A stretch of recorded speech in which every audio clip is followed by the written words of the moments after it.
On se trouve 2 jours avant Rosh Hashanah.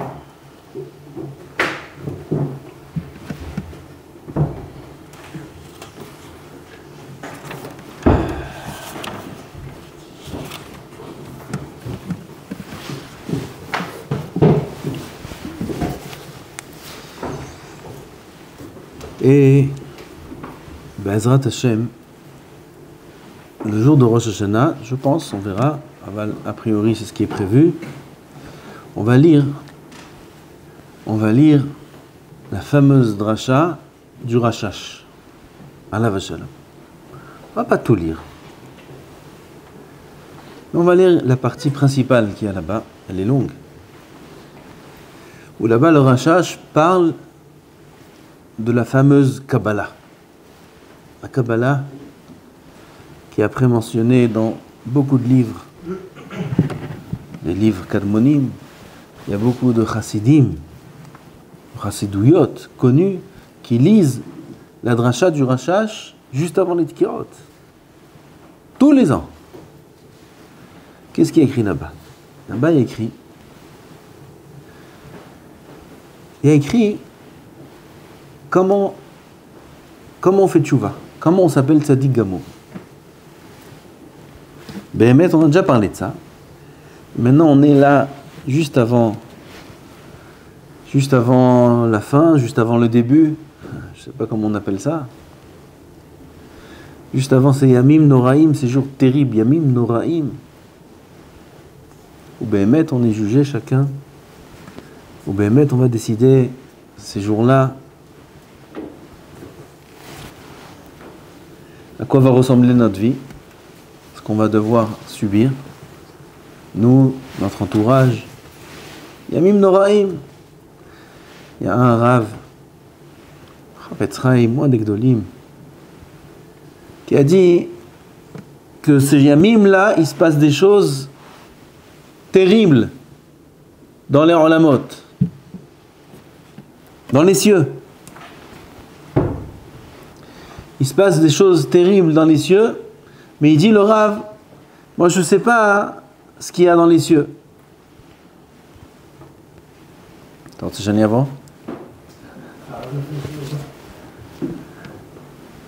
2.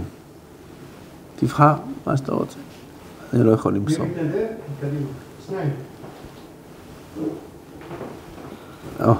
גבריאל. טוב.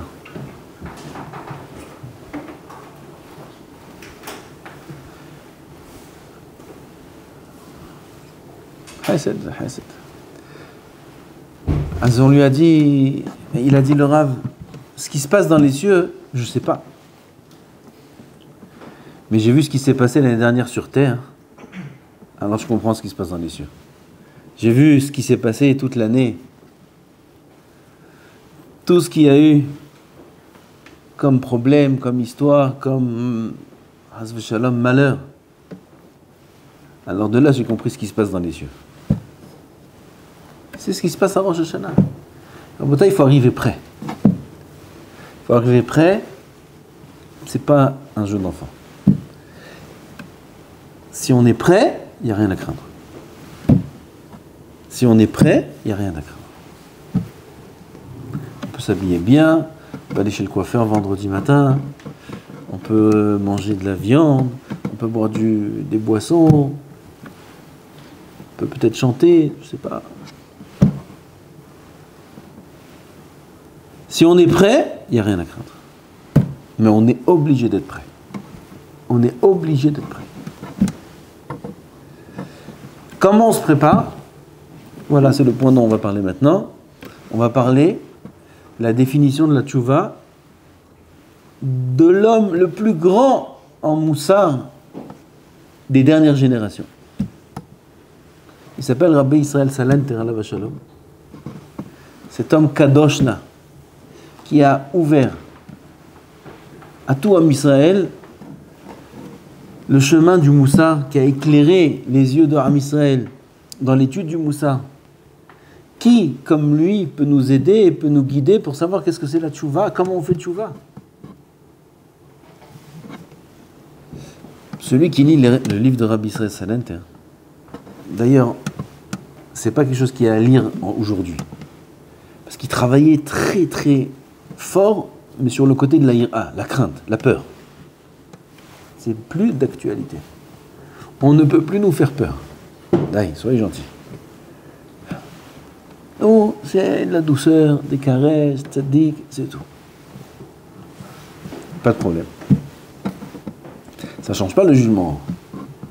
Mais cette approche-là peut nous permettre de comprendre, d'accepter certaines choses.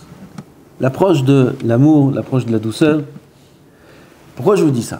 Parce que autant était Rabbi Israël Salanter très, je ne veux même pas vous raconter la voda qu'il faisait à Rosh Hashanah, ça va vous faire peur. Mais tellement il était porté sur le din, sur la gvoura, sur la peur, sur la punition, sur le guinam. On a l'impression que maintenant on va citer des... qu'est-ce qu'il va nous dire sur la tchouva? Il va nous tuer. Qu'est-ce qu'il va nous laisser? Ben non. L'inverse. Écoutez ce qu'il dit et on va lire ces mots à lui. Rabbi Israël Salanter, et on est obligé, je voulais dire au début, c'est très important, Rabotai, c'est Kedaï, c'est pas Kedaï, c'est obligé d'appliquer ce qu'on va dire maintenant. C'est le minimum et c'est très facile et ça nous donne la possibilité d'être tzadigamo et de passer une année merveilleuse et peut-être 7 années, comme il est écrit, on peut être jugé sur 7 années en avant, le jour de Rosh Hashanah. Dit Rabbi Israël Salanter qu'on a tendance à croire que faire tchouva, pour faire tchouva, il faut arranger tout les avérotes graves, changer. Aval, il amène la Gemara dans Menachot qui dit, on dit ça tous les ans, on répète. Machal le melech masar madam, il y avait un roi qui a dit à 2 de ses serviteurs, à chacun de lui préparer un seau avec lequel le roi tamponne. Un, il lui a demandé de lui amener en or, et à l'autre, il lui a demandé de lui fabriquer un seau en argile.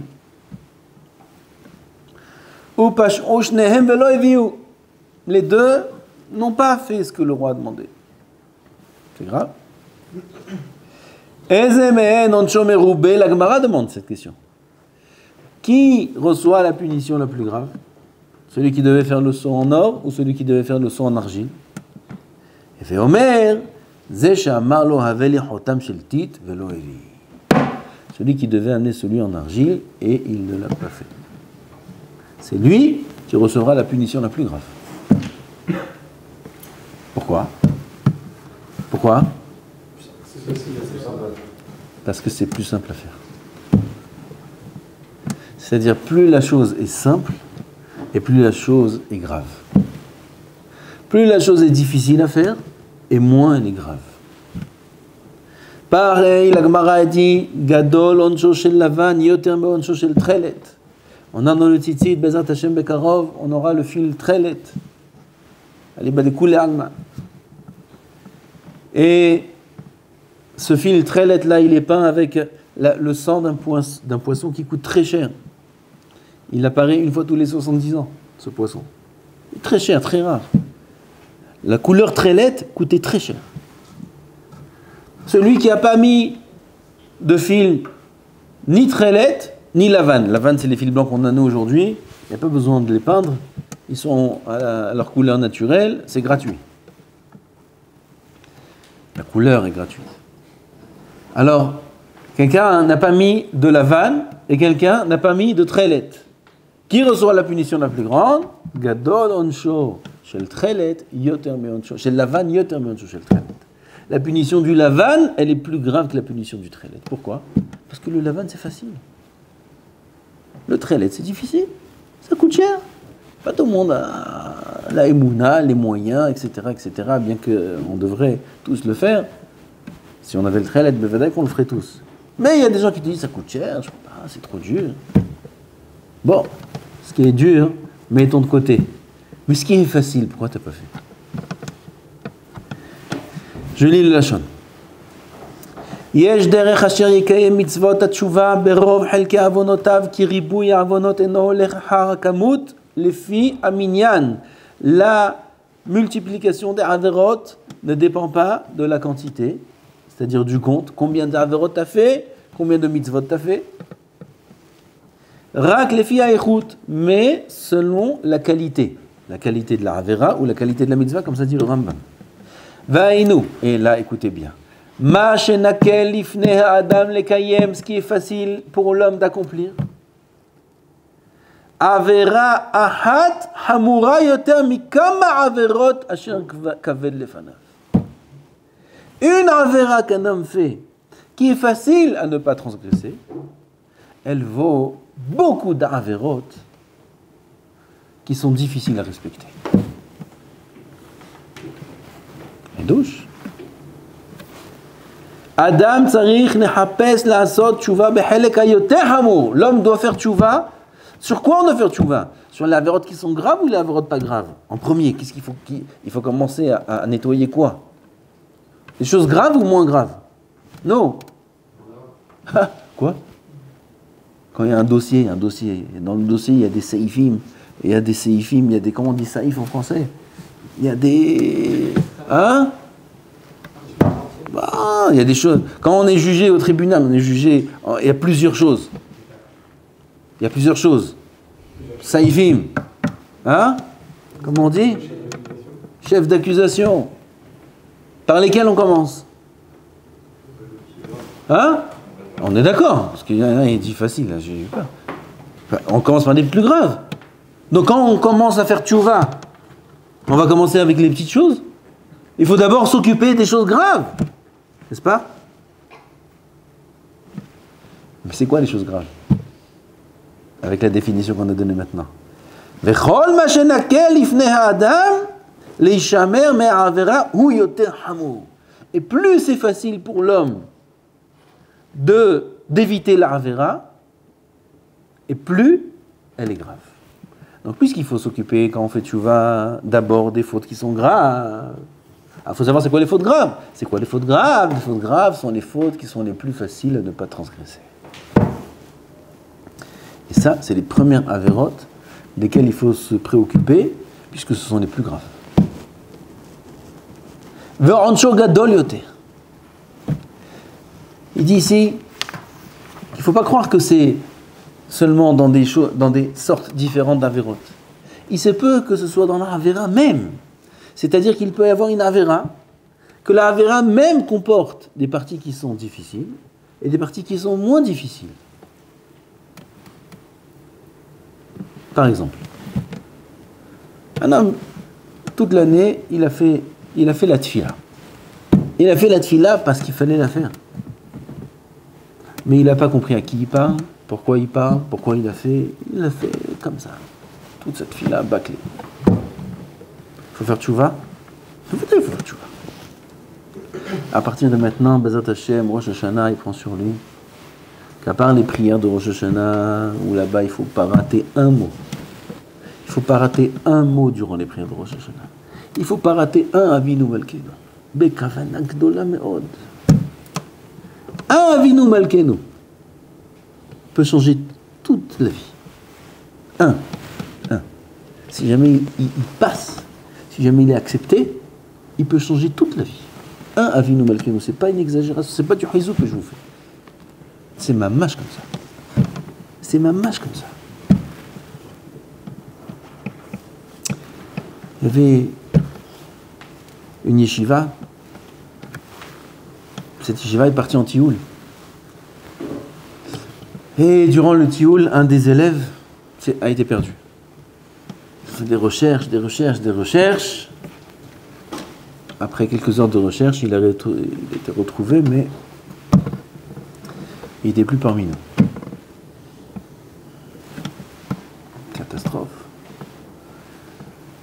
Il y a le Rosh Yeshiva, il y a le Mashgiach, il y a le Madrich des Tioulim. Il faut appeler le père, il faut appeler les parents. Qui appelle? Mashgiach, c'est toi le responsable. Il prend le téléphone, il ne se sent pas capable d'annoncer mon père. Il passe le téléphone au Rosh Yeshiva. Je peux pas annoncer ça au père. En plus, c'est un bachour de la yeshiva, de leur yeshiva. Comme ça, finalement, une personne a appelé, a annoncé la tragédie au père, et il faut se préparer le préparer à l'enterrement. Le père arrive à l'enterrement, commence à faire le espède, et il dit, Rabotai, quand c'est dit au espède, je n'accuse pas le madrich. Le madrich, vous savez c'est quoi? Accompagnateur du tioul. Alors les gens ont entendu ça, il dit, oh, il n'accuse pas le madrich. Alors qui va accuser maintenant? Qui va accuser maintenant? Rosh Yeshiva, le Mashgiach. Et continue le père, il dit, je n'accuse pas non plus le Mashgiach. Rosh Yeshiva était comme ça. Je n'accuse pas le Rosh Yeshiva. Et il dit là-bas, je n'accuse que moi-même. Parce que si il avait su que c'est ce qui se serait passé cette année-là, il n'aurait pas quitté le Bet HaKnesset, le Bet HaMidrash. Tout Rosh Hashanah, il ne serait pas sorti du Bet HaMidrash, comme ça il a dit. Tout Rosh Hashanah, il ne serait pas sorti du Bet HaMidrash. Des tfilot, des teilim. J'ai comme ça plein d'histoires à vous raconter. J'ai entendu hier une histoire du Rabbi Biderman. Demain, peut-être, on parlera un petit peu. Plein des faits vécus de gens qui sont mis dans la tfila. À Rosh Hashanah, ils ont changé. Il amène des feuilles. Il montre des feuilles d'examen d'une personne, un avrer de Bnei Brak. Il montre en Sivan, cet avrer-là, il se sentit mal. Il était malade, il se sentit mal, il est parti faire des examens à l'hôpital. Il a reçu, il montre la feuille, ils ont effacé le nom. Une ligne verte là-bas, examen positif. Parmi nan, des choses pas bonnes il y avait là-bas. Positif. Un autre examen, convoqué directement à l'hôpital Bellinson, là-bas, il va voir là-bas, il prend en privé un grand professeur, il monte la troisième feuille professeur, c'est en Sivan cette histoire, en Elul, il doit commencer urgemment les traitements très durs. Il arrive là-bas, il demande au professeur, regardez, là c'est Elul, c'est bientôt Rosh Hashanah, s'il vous plaît, si c'est possible, c'est un vrai, c'est possible de décaler ça pour après Kippour, pourquoi faire, quoi, il a demandé, il a supplié, il a accepté. Je vais aller à la tfila. Je sais pas. C'est une montre. Et là, toi là-bas. Est-ce que je dois aller donner cours à la synagogue? Merci. On a le temps.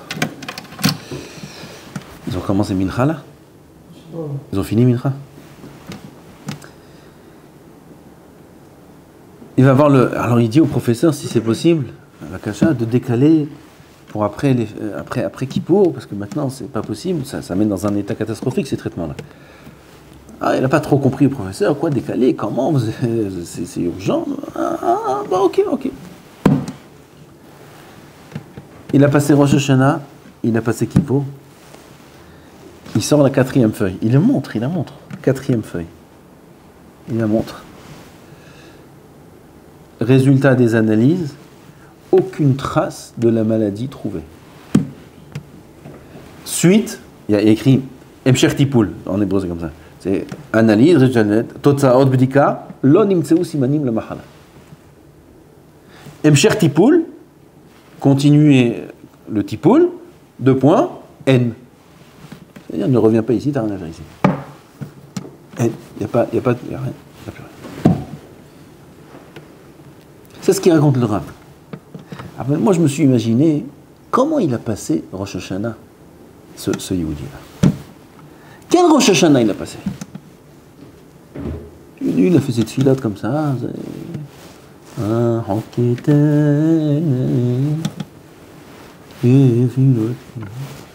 Avinu Malkeinu.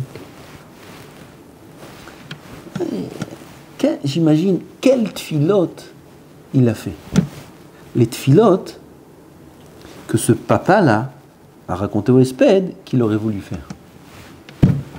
Ça, c'est les tfilotes qu'il a fait en Rosh Hashanah. Il a dû mettre tout son corps, toute son âme, physiquement, moralement. Il devait être plongé dans le mikvé Tahara de Yamim Noraim. C'est sûr, il n'y a aucun doute.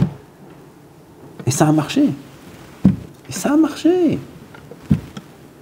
Rosh Hashanah, c'est un jour, c'est 2 jours, c'est 10 jours. On n'a pas le droit de rater un Avinu Malkeinu. On n'a pas le droit de rater une kavana dans une des tfilotes. On n'a pas le droit de rater un mot dans la Hamida. Ni dans la Hazara. Je ne parle pas des Tkirot Shofar. Dit le Yisod Veshoresh Avoda, si un homme y voyait les kavanot, s'il comprenait les kavanot qu'il y avait dans les tfilotes, Tismarna Saharot Rosho, tout, il devrait être. Si seulement il voyait, il comprenait les kavanot qu'il y avait dans les tfilotes de Rosh Hashanah. Non, on n'a pas le droit de venir comme ça. Toutes ses forces. Il ne faut pas rater un mot.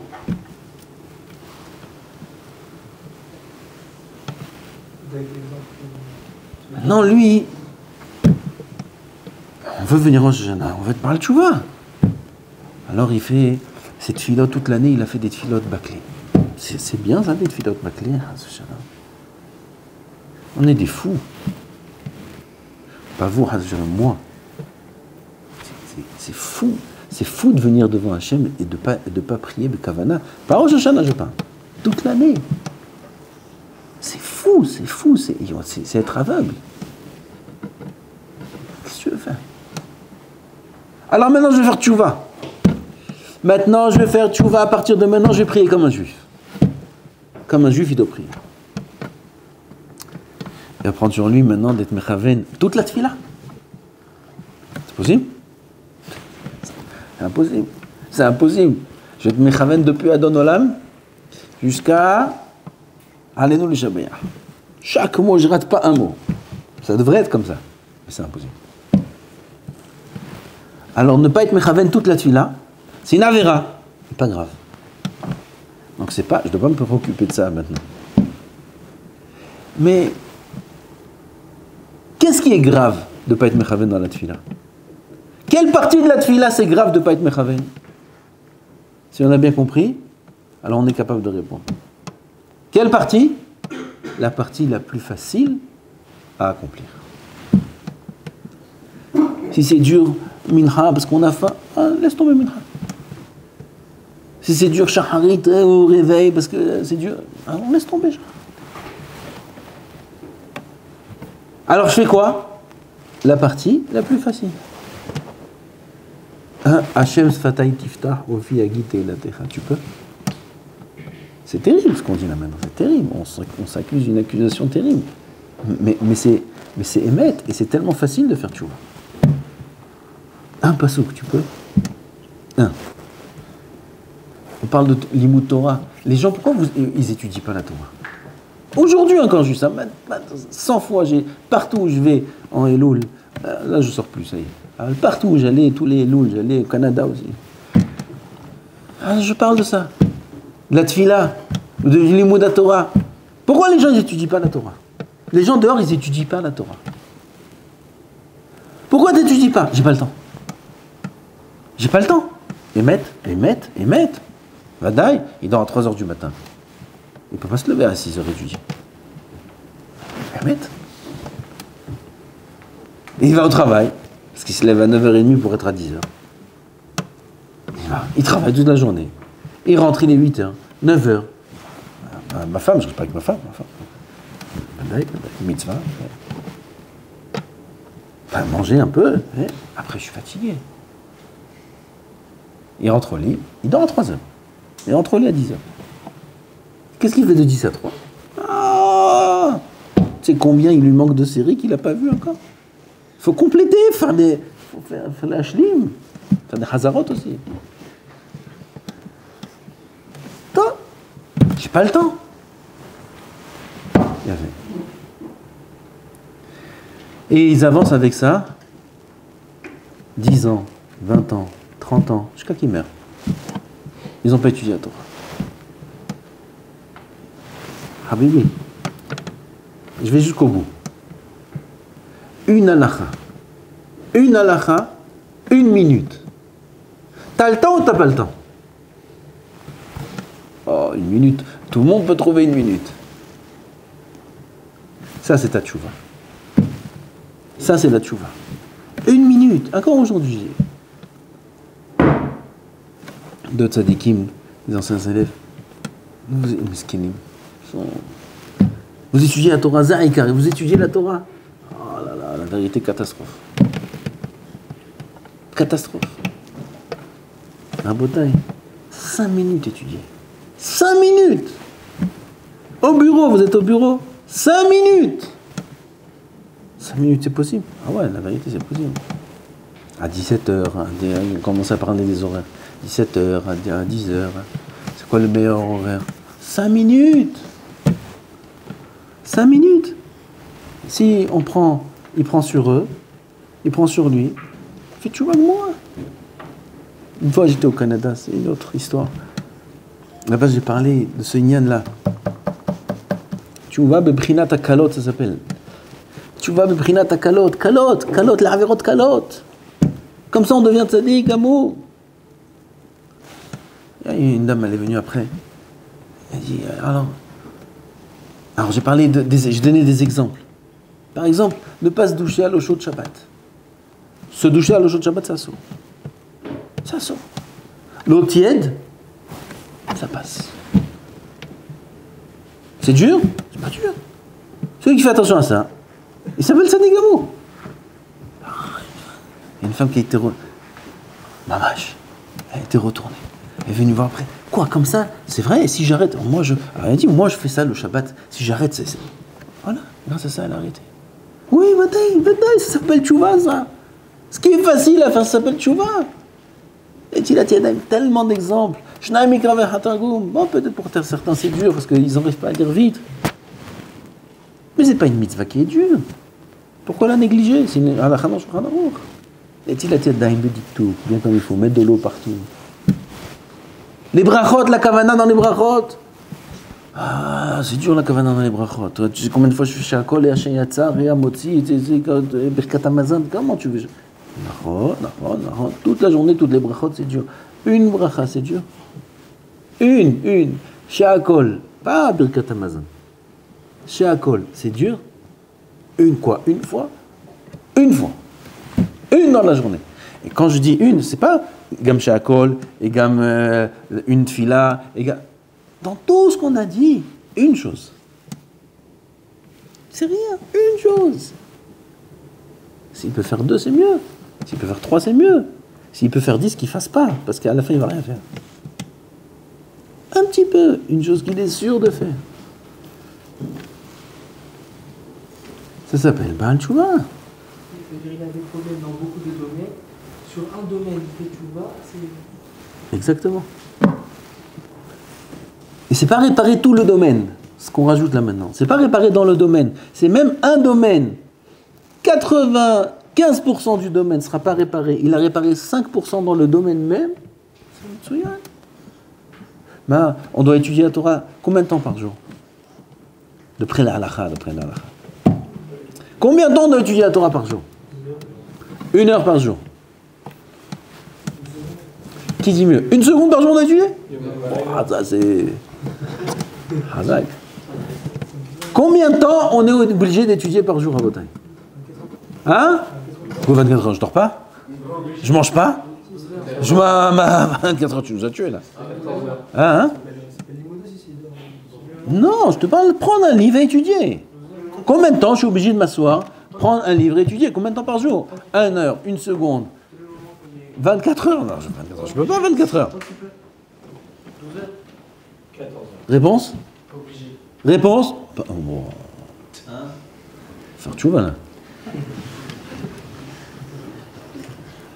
Ah bah obligé. Ah obligé. Combien de fois c'est écrit la mitzvah de Talmud Torah dans la Torah? 36 fois je crois, il dit le frère du Gon. 36 fois c'est écrit la mitzvah de Talmud Torah. Qui c'est qui dit pas obligé? Combien? Réponse? Tout le temps. Tout le temps. On est obligé d'étudier la Torah tout le temps. C'est quoi tout le temps? Tout le temps que j'ai. Si je peux étudier en mangeant, je dois étudier aussi en mangeant. Je ne peux pas étudier en dormant. Sauf si on est zoché d'avoir des borées. Tout le temps, il faut étudier la Torah. Alors, faire tchouva sur le bitul Torah, c'est-à-dire prendre sur soi, dorénavant, d'étudier tout le temps. De devenir Arav Yaakov Israël Kanievski. Allah Shalom. Le stapler. Il faut devenir le stapler. À partir du Rosh Hashanah, je suis le stapler. Sinon, Gehinam. Mais c'est ça là, tu vois? Ah, piton. Mais si il a rajouté encore un petit peu, qui peut rajouter. Comment celui qui étudie pas beaucoup, s'il étudie 1 minute, 5 minutes, alors à 5%, il a réparé. Il s'appelle Tzadik Gamour. Hein, il s'appelle Tzadik Gamour, comme ça il dit Rabbi Israël Zalente. Il s'appelle Tzadik Gamour. Il s'appelle Baal Tshuva.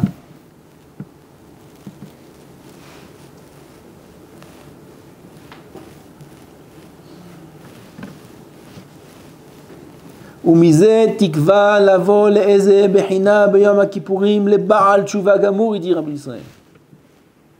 ומזה תקווה, voilà l'espoir d'arriver à Yom Kippour, בעל תשובה גמור. לקבלת עזיבת החטא בבחינת הקלה לפניו. De prendre sur soi, d'abandonner la faute dans sa partie qui est facile. בעל תשובה גמור. C'est qu'il faut essayer de trouver le maximum de domaines où on peut réparer la faute facile, la facilité, la partie facile de la faute. Il faut être racham, faire attention, de ne pas prendre trop. La Kabbalah, c'est toujours la moitié. La moitié de ce qu'on a pensé prendre comme Kabbalah, il faut prendre la moitié. Et après, la moitié, il faut prendre le quart de la Kabbalah qu'on a pensé à l'origine. Parce qu'en Rosh Hashanah, on se trouve à un niveau très haut. Après Rosh Hashanah, malheureusement, on redescend très bas.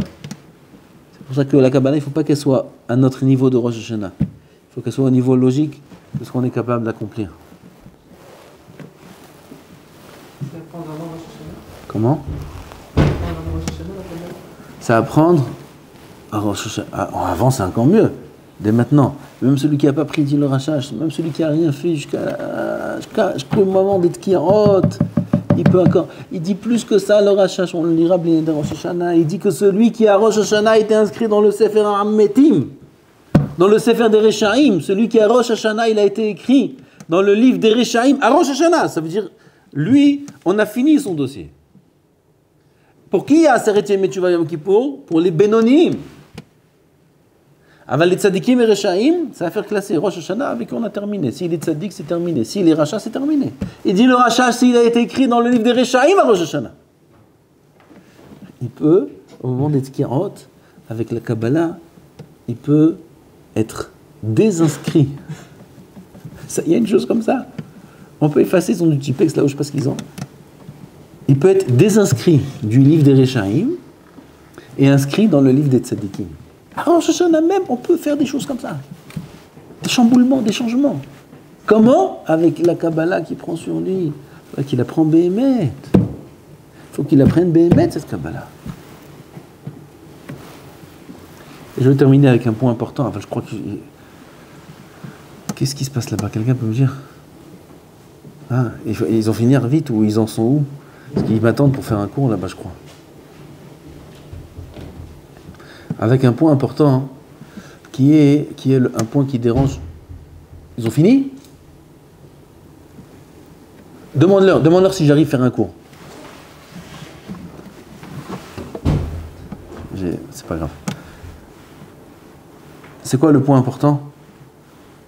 c'est ce qui dérange énormément de personnes, et déjà les Rishonim même ils posent cette question.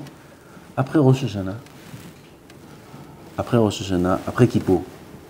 Oui, c'est pas notre premier Kippour qu'on va passer maintenant. On a passé Baruch Hashem des Kippour.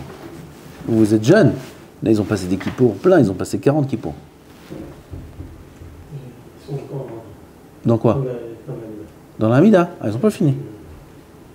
Ils sont pas beaucoup. Hein? Ils sont pas beaucoup, Mais ils sont pendant la Hamida là maintenant? Ah, j'ai encore 2 minutes. Après Yom Kippour. Tu es pressé, Tzadik? Hein? Tu es pressé? Un peu, ouais. J'arrive. Détente. Détente, ça va. Après Kippour, on redevient la même chose. On refait les mêmes avérotes. La Kabbalah qu'on a prise, c'est Kabbalah Shabbat. On en a fait une Kabbalah Shabbat. Cloum. Où est la Kabbalah? Où sont les choses qu'on a prises sur nous? Où sont les décisions qu'on a prises de changer, etc., etc. Ça disparaît. Ça veut dire que ça vaut quelque chose ou ça vaut rien. Nous, on a l'impression que ça vaut rien. Si je redeviens le même, si je continue la même chose, alors ça vaut rien ce que j'ai fait. Alors je vous lis 2 des Gdolei Rishonim. Le premier, c'est Rabbeinu Saadia Gaon. Et il dit comme ça. On dit Bekitso parce qu'il faut que je parte. Ve'im Teseo, il dit comme ça, Ki Adam Kasher Yaskim Be'et Shuvato Belev Shalem Shelo Ishne, un homme qui prend sur lui et il décide de ne plus recommencer. De ne plus recommencer à fauter. Im Teseo Ta'ava Hakar Lishnot, si après Rosh Hashanah, sa Ta'ava s'éveille encore à nouveau en lui et l'entraîne à fauter. En Teshuvato Nifsedet, c'est pas qu'il a perdu sa Teshuva. Et là, c'est un nouveau conte. Bekitso, Yarav Saadia Gaon, un autre qui dit comme ça. J'ai pas le temps de lire ça maintenant. Aval, c'est un nouveau conte. Quelqu'un qui a appris sur lui. Vraiment. Ça, c'est important de savoir. Ici, on parle pas. On parle. Si quelqu'un a Rosh Hashanah, il y a Kippour. Disons les choses claires. Il n'y a pas le choix. Si quelqu'un a Rosh Hashanah, il y a Kippour. Pense. Encore fauter. Intentionnellement. Alors il s'appelle Tovel Vesheretz Beyado. Il trempe dans le mikvé avec un sheretz impur qui le garde impur dans sa main. Ça veut dire qu'il rentre dans le mikvé avec le sheretz dans la main, le mikvé ça. Tout Rosh Hashanah ça sert à rien. Tout Kippour ça sert à rien. Peut-être ça sert à rien, Boré Olam il sait à quoi ça sert, mais on ne va pas se leurrer, on ne va pas se rouler. Celui qui compte continuer à faire des avérotes à Rosh Hashanah et à Kippour, il est Tovel avec sheretz Beyado. Et la main. Là, il faut faire attention. Il faut prendre sur soi de respecter toute la Torah, il faut le vouloir, et il faut y être prêt. Aval, derrière, j'ai une voix qui me dit mais tu vas pas réussir. Cette voix-là, elle ne me dérange pas. Cette voix ne me dérange pas tant que je suis décidé à 100% de respecter toute la Torah. Si j'ai une voix derrière qui me dit mais comment tu vas faire? Mais tu sais très bien que... D'accord. Peut-être je sais très bien, peut-être je sais pas très bien. En tout cas maintenant, c'est ce que je décide de faire. Après ce qu'il y aura, il y aura. La pouquet. Pour exclure quelqu'un qui est au moment de Rosh Hashanah et qui dit ah c'est bien, on prend sur soi 1 minute. Alors moi j'ai pris 1 minute. Détente. C'est bien, c'est bon.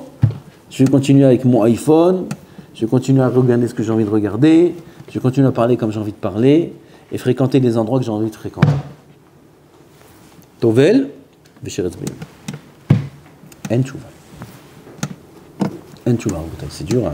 Non, c'est pas dur, c'est le mettre. On est dans ce monde-là pour servir Hachem, en potin. On n'est pas dans ce monde pour se faire des remises. On est dans ce monde pour servir Hachem. Et on va quitter ce monde comme on est venu et on se doit de rendre notre Neshama comme on l'a reçu. On l'a reçu propre. Neshama Théora, il faut la rendre propre, notre Neshama. On l'a reçu pure, il faut la rendre pure. En Manassot. C'est pour ça qu'on est dans ce monde à bon vous plaise. Comme ça on dit. Hein? Vous en dites? La question, ça vous plaise ou non? Que ça nous plaise ou non. Que ça nous plaise ou non. On n'est pas maître de notre vie, on n'est pas maître de nos décisions, on n'est pas maître de notre avenir. Il y a un maître dans le ciel qui nous a fait venir sur terre dans un but précis et on doit remplir notre rôle dans ce monde-là dans notre intérêt. Parce que tout ça c'est pour nous au final. Donc on se doit de faire tchouva sur tout. On se doit de prendre sur nous toute la Torah. Après ce qu'il y aura, il y aura. Shamizakenu, Tarzan bitchouva shelema, veyazor lanu. Il faut prier pour la tchouva. Et Akadosh Baruch Hu, il va aider tout celui qui veut faire tchouva vraiment. Il va le prendre, il va l'élever, il va le propulser, il va lui donner la force, il va lui donner la simcha, il va lui donner l'envie de faire tchouva comme Akadosh Baruch Hu le désire. Shamizakenu. Baruch Adonai Olam. Amen. Amen.